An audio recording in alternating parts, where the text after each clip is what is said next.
Hello friends, welcome back to the my new video guys and my YouTube channel guys. Today friend we are going to talk about how can we turn off find my device setting in Realme phone. Today I will show you guys. So before starting video friend, first of all go and subscribe the channel guys, click the bell icon and like the video. So friends, now let's see guys how can we turn off find my device setting in Realme phone. First of all guys, open your phone setting guys. After on phone setting guys, scroll it, then guys click on guys your password and security setting to off your find my device setting. Then guys click on password and security guys, click on your system security setting guys, tap here.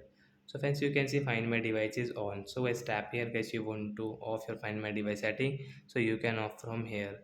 So like that guys, you can turn off your find my device. After all guys, you cannot use your find my device setting, and guys you want to track your phone, so you will have to turn on again your find my device setting. Then guys you can use find my device setting. So like that guys, we can off find my device setting in Realme phone. So that's it guys, thanks for watching the video. Bye bye friends.